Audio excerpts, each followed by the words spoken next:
আমরা 54 বছর ধরে খালি খাবি খাচ্ছি আর গোলক খাবার মধ্যে ঘুরছি।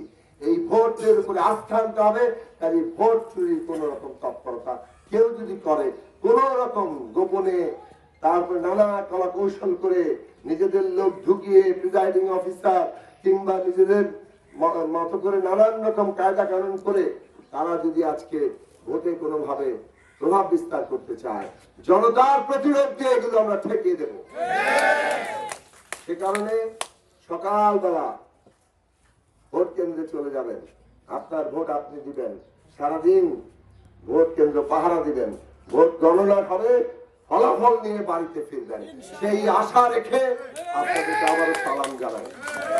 জনগণকে যদি ঐক্যবদ্ধ না করা যায়, একটা দেশের স্বাধীনতা সার্বভৌমত্ব রক্ষা করা যায় না। স্বাধীনতা সার্বভৌমত্ব নিয়ে অনেকেই বলি আওড়াচ্ছেন, বিরাট স্লোগান দিচ্ছেন, অন্য দেশের বিরুদ্ধে হুঙ্কার তুলছেন, কিন্তু দেশে পুরনো ফ্যাসিস্টদের মতোই বিভক্তির রাজনীতি করতে চাইছেন। চাইছেন না?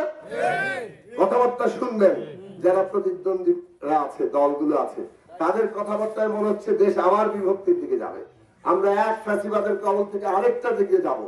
সুতরাং যারা ঐক্যের ডাক দিচ্ছেন, মনে রাখবেন তারাই সত্যিকার দেশপ্রেমিক, কারণ ঐক্যবদ্ধ জনগোষ্ঠী ছাড়া স্বাধীনতা সার্বভৌমত্ব রক্ষা করা যায় না।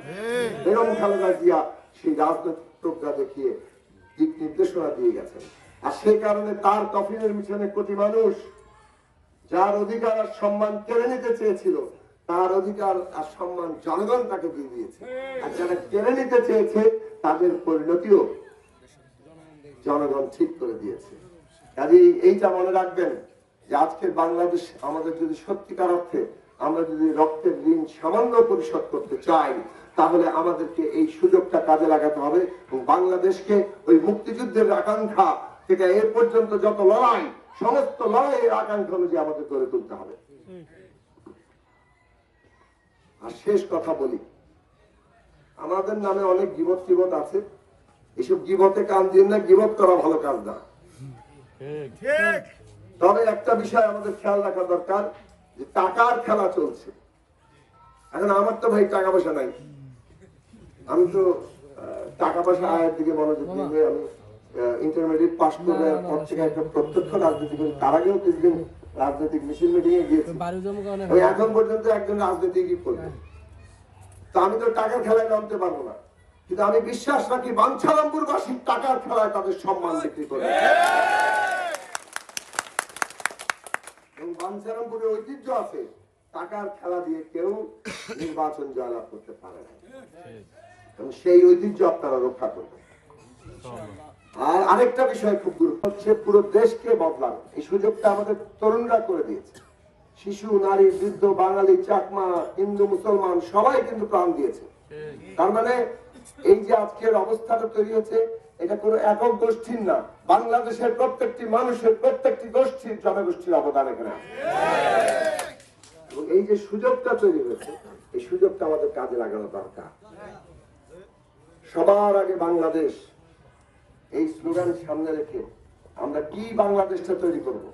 বৈষম্যহীন, গণতান্ত্রিক এবং সার্বভৌম বাংলাদেশ। তার জন্য একটা 31 দফার ভিত্তিতে পরিকল্পনা প্রণীত হবে। এবং আপনারা তো শুনেছেন ইতিমধ্যেই বিএনপি চেয়ারম্যান তার পরিকল্পনার কথা সারা দেশবাসীকে জানাচ্ছেন। সুতরাং ওই পুরো পরিকল্পনার মধ্যে বাঞ্ছারামপুরের উন্নয়ন পরিকল্পনাটা যদি আমরা যুক্ত করতে পারি, তাহলে এই সুযোগটা কি বারে বারে আসবে? সেই কারণেই এই সুযোগটা আমাদের কাজে লাগানো দরকার। আমরা কি কি করতে পারি?